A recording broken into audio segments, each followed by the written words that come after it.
Residents of the Glanvillia area, although they turned up to show their support and gratitude to the Dominica Labour Party administration for its efforts in their constituency and across Dominica, they had several concerns.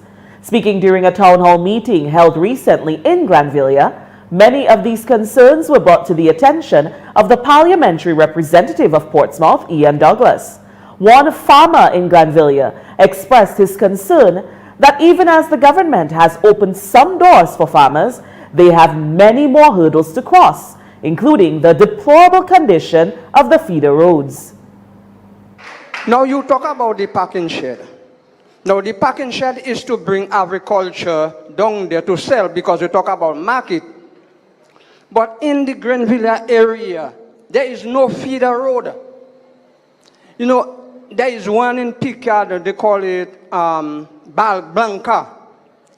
They already do that road over 4 or 5 times. And every time they do it, a liquor rain come, it's cut in two. Nothing, no transport can go there. Now I'm a farmer. I do poultry. You know, I bring down eggs every day. Now when I bring down the eggs, before I reach home, over 3,000-4,000 eggs break. Because I have to carry it on my head. No transport to bring it down. Now there is another place they call the mountain. Look, they just start a road there. My brother, it don't even have a good 2 weeks. If you pass there right now, the road cut, a liquor rain that just passed. I feel the people who doing the work on that road, no, they should have a mind that when they do the road, you know, put drain before anything and tarnish the road as they're going up. But the people reach up at least almost a half a mile and no tarish. I can't go there with the transport. If rain falling is problem, I have to carry everything on my head. Please, Mr. Drago should be there, but he's not there because he's the Minister of Agriculture. But you are there. So I am calling on you, you know, to do something for us, the farmers.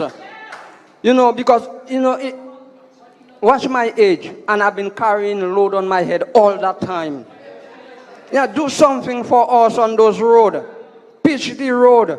Do something so our life could be better. So we could bring, you know, the thing to the pack house. Douglas responded by assuring that plans are on the way to have those roads dealt with. With respect to the feeder roads, we are doing the feeder roads, and it's our hope that we can do all feeder roads in Dominica. We've gotten some help from the EU, from the European Union, and we have done some feeder roads under that.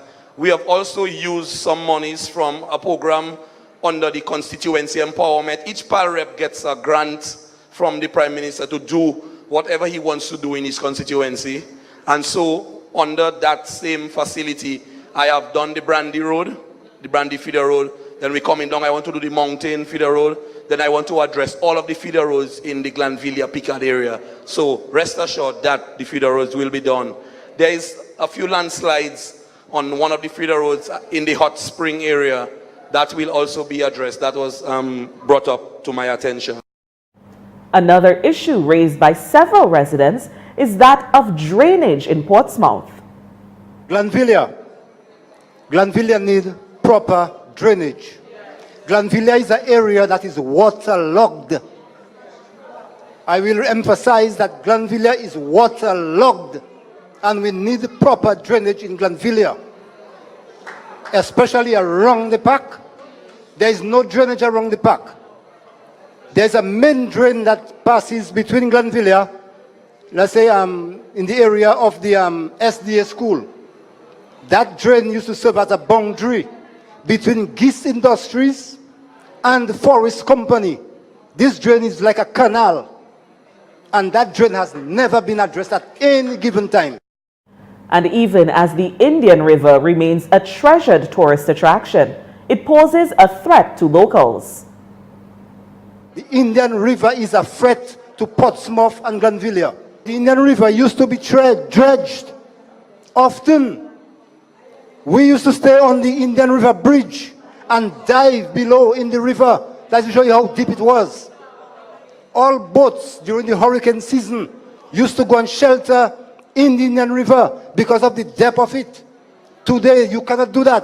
When rainfall, it is a challenge for the fishermen and their boats in there. Some time ago, during Erica, yes, couple fishermen lost their boats in the river because the river is doing things that people have never seen before. So we need to know. The question I would like to ask is if there's any plan to dredge that river and to rebuild the groins that were built to protect the mouth of the river by the very same Labour Party. We want to know if you have any plans to do that.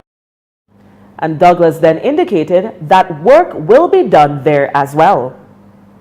Indian River, we have the designs for the rehabilitation of the groin of the Indian River. Those designs are with an engineer right now. Those designs have to be costed. The Prime Minister, when we had the Lagos meeting, the Prime Minister actually asked me about the Indian River. I got the designs, I had them in my archives, and we gave them to an engineer to put the costing on them so that we could rehabilitate the groin of the Indian River. And one other resident who was hired to clean the drains by the Portsmouth Town Council pleaded with the government to do more than provide him with $300 a fortnight as he tries to support his family, send his child to college, and perhaps one day build a home.